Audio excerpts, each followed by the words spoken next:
একবার বলেন। এভাবে সমাজের অনেক ভালো কাজ করতেছেন। শাইখ আহমদুল্লাহ হুজুরের জন্য আমরা দোয়া করব, আল্লাহ যেন কবুল করেন। জোরে বলেন আমিন। তাইরি সাহেব যে ভুল করে মামলা করেছেন, সে যেন ভুল বুঝে মামলা প্রত্যাহার করে নেয়, দেশ ও জাতির কাছে ক্ষমা চেয়ে নেয়। কথা বলেন ঠিক কি না? তাইরি সাহেব যে ভুল করে মামলা করেছেন, সে যেন ভুল বুঝে মামলা প্রত্যাহার করে নেয়, দেশ ও জাতির কাছে ক্ষমা চেয়ে নেয়। কথা বলেন ঠিক কি না? শুরুতে করে দিতাম, এখন কি 3 দিন তো এত অস্থির হয়েছেন, আরো তো আছে বক্তা। মাহফিল তো চলবে, টেনশন নাই, আমরা ভয় পাই না। কথা ঠিক কি না?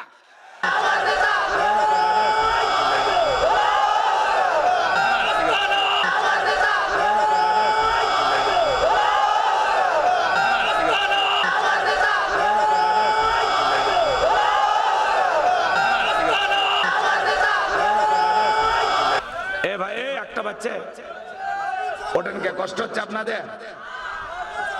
লিল্লাহি তাকবীর। মাহফিল তো চলবে, টেনশন নাই, আমরা ভয় পাই না। কথা ঠিক কি না? হক কথা বলা লাগবে, আমরা কোনো বাতিল শক্তিকে ভয় পাই না। আল্লাহর জমিনে আল্লাহর কোরআনের কথা চলছে, চলবে। কথা বলে ঠিক কি না? ভয় পাওয়ার দরকার নাই। আপনারা মাথা উঠাই না, বসেন বসেন বসেন।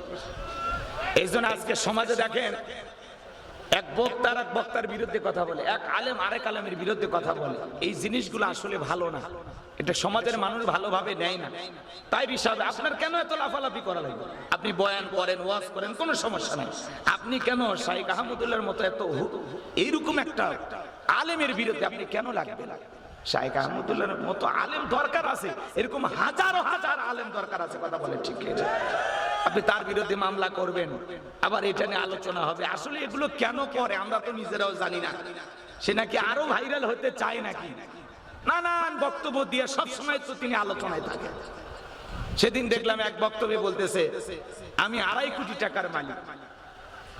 তাইরি সাহেব বলতেছে, তো বলার পরে কিছুক্ষণ পরে আবার বলতেছে, না আমি 2.5 কোটি টাকার মালিক কেন বললাম, এটা শুনলে তো দুদক আসবে আমাকে ধরতে। তা উনি এখন বলতেছে, আমার দেহে যে কিডনি আছে, এগুলো যে অনেক কিছু আল্লাহ দিয়েছে, এই দিক দিয়ে আমি বলতেছি আমার দেহে 2.5 কোটি টাকার সম্পদ আছে। কি চালাক বক্তব্যের পেঁয়াজ! কি কথা কয় না কেন? একবার ঢেলে দেই, ভাইরাল হয়ে গেল। কথা কোন ঠিক কিনা? উনি তো আছে জিকির, মাশাআল্লাহ মাশাআল্লাহ, আছে না? ওনার জিকির গুলো, এই যে যুবকের আবার এগুলোতে বাদ্যযন্ত্র দিয়ে ডিজে বাটিতে আছে না? ডিজে বাজিতে হিন্দুদের বিয়ের বাড়িতে পর্যন্ত তাহিরি ভাইয়ের গান, মুর্শিদ আছে না? এই জন্য ভাই, আপনার জীবনের ত্রুটিগুলো তালাশ করে। আপনাকে নিয়ে মানুষ টল করতেছে, আপনার এই ফেসটা কাইটা ওই যে এক পপুলার সিঙ্গার গান গাইছে, সেখানে নিয়ে যা আপনাকে নাচাচ্ছে। এরপরে দেখলাম মাঠের ভিতরে ফুটবল খেলতেছে, সেখানে আপনার ছবি লাগাইতেছে। এগুলো নিয়ে আলোচনা করেন। আপনি কেন শাইখ আহমদুল্লাহ হুজুরের মতো এত বড় আলেমের পিছনে লাগছেন? কথা বলে ঠিক কিনা? তার কথার যদি কোনো ব্যাপারে আপনার কাছে ভুল মনে হয়, কোনো কথা যদি আপনার পছন্দ না হয়, তার সাথে সরাসরি যোগাযোগ করুন, দেখা করুন, সাক্ষাৎ করুন, 4 দেয়ালের ভিতরে আলোচনা করে বিষয়টা নিয়ে সমাধান করবেন। কথা বলেন ঠিক কিনা? যদি আপনি না বুঝতে পারেন, তাকে যা জিজ্ঞাসা করেন সে আপনাকে বুঝিয়ে দেবে।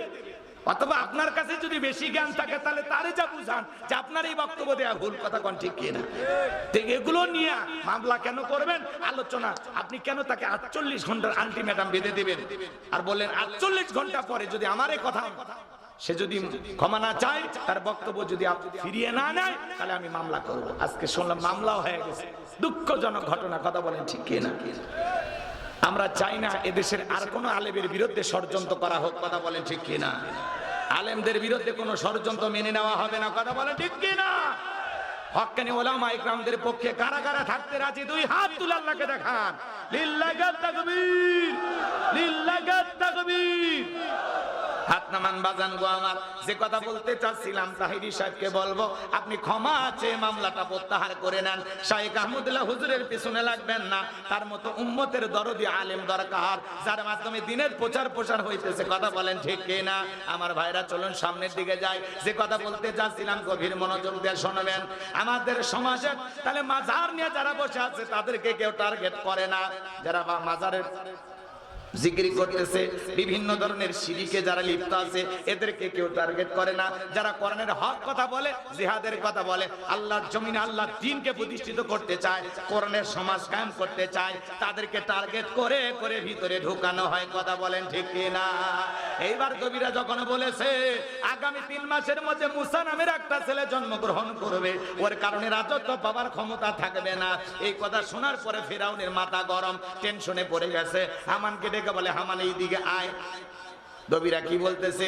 আগামী 3 মাসের মধ্যে মুসা নামের একটা ছেলে জন্মগ্রহণ করবে, ওর কারণে রাজত্ব পাওয়ার ক্ষমতা থাকবে না, এটা তো মেনে নেওয়া যায় না।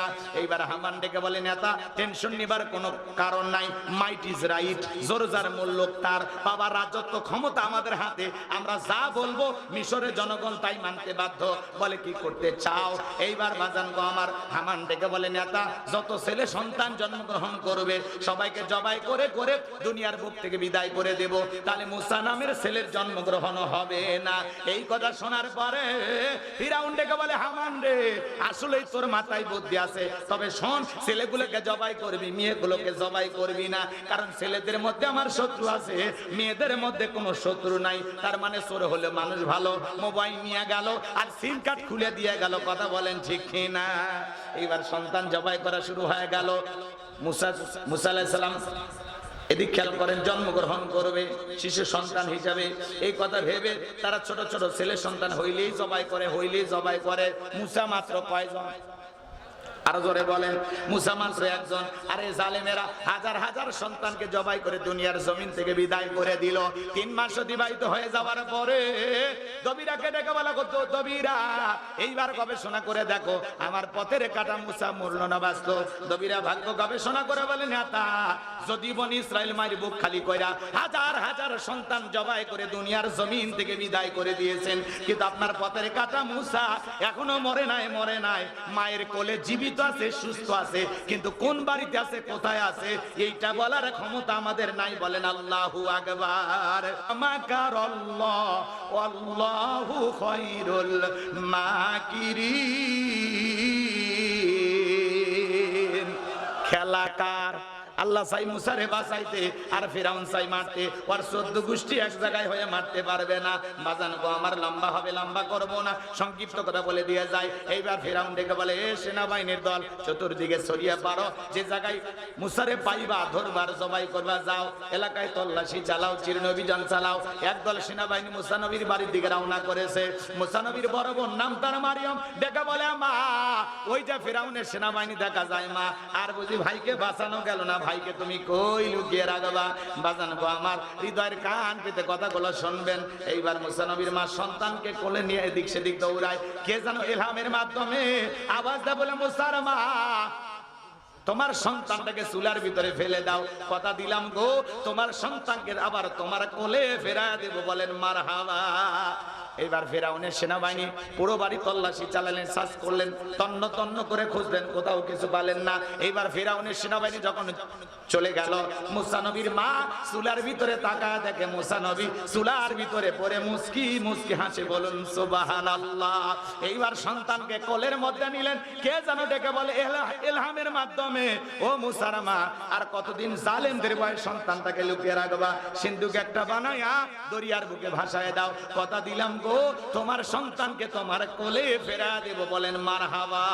মুসা নবীর মা টেনশনে পড়ে গেল, সিন্ধুক পাবে কোথায়? পরের দিন সকালবেলা কে যেন ডেকে বলে, মিস্ত্রি লাগবে মা, আমি একজন মিস্ত্রি। মুসা নবীর মা ডেকে বলে, মিস্ত্রি দিকে আসো, তুমি কি বানাইতে পারো?